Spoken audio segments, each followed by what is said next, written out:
Most dog owners will tell you their pet is the best. For more than a quarter century, a training program has been strengthening human-animal bonds, allowing owners to proudly showcase their dog's superpower to bring joy and to boost the physical and mental health of others.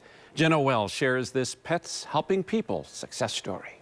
Hey. Hello, welcome. Hi. Hi, everybody. Hello, welcome. These pups and their parents are training to make a difference.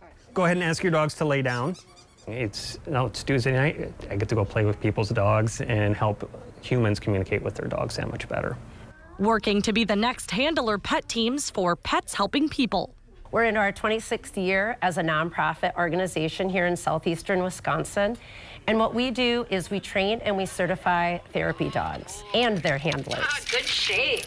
We've trained and certified over 800 handler pet teams. Executive Director Lisa Hare says more than 150 of those teams are active throughout the community. And with more teams interested, that number keeps growing. So it's a person and their dog who want to go out in the community and make a difference. Every month, Pets Helping People holds an assessment at Congregational Home in Brookfield. That's how they test readiness for training. We always say it's not really the breed, it's the temperament. It's, what does that dog want to be around people? It's a gentle disposition. It's calm. The goal is that he doesn't grab something on his own. Corey Schneider is the training lead. He joined the organization 2 years ago after getting certified as an obedience trainer. My first dog, Crosby, I really give her credit for keeping me alive during my struggle with alcoholism. I know the power of dogs. I know what they can do for us. And this is one of the things I really wanted to do. He runs assessments, seeing what skills the dog and their handler already know, how they like to be pet, and most importantly, if they're having fun. Not every dog wants to go up to say hi to strangers. Not every dog wants to have random noises, such as medical equipment. There's a lot of beeps. There's a lot of metallic noises. In some cases, kids yelling. That's crazy, isn't it? If the dog enjoys it, then I want to make sure that they're not overly excited or overly terrified, that they're enjoying this. They want to go up to you. They want to just hang out with you. If the team is ready, they'll move on to training classes. We do an orientation. We do 2 classes where they're working on skills and readiness, and then the 4th and final is test night. Some of those skills are the basics. Loose leash walking, whenever we're moving, I'm watching to see how your dog, do they pull? Are they walking nicely with you? Leave it skills, such as there may be meds dropped, there may be needles dropped. Your dog has to leave that.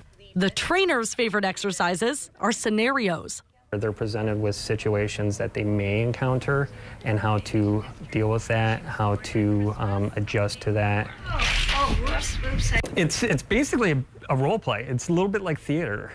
I even got to try one out myself. This is where volunteers like Diane Miller get to shine. I love the connection. I love watching the connection that other people have with their dogs. I just think that's such an important part of being a good handler pet team. Diane has volunteered with Pets Helping People for more than 22 years. Oh, whoops. This is what I can do in retirement. I'm not going to sit home and eat bonbons and twiddle my thumbs. This is a productive thing that I can do as a retired person. She says the joy it brings never gets old.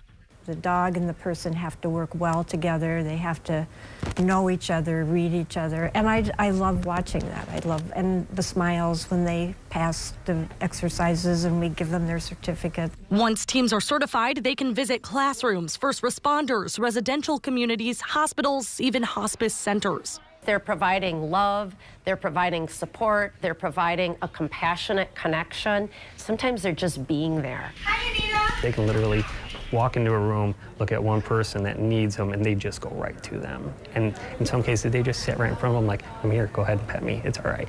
Of course, the dogs are great, but their humans play a big part. Both the dog and the person have to be able to engage with people that they don't know.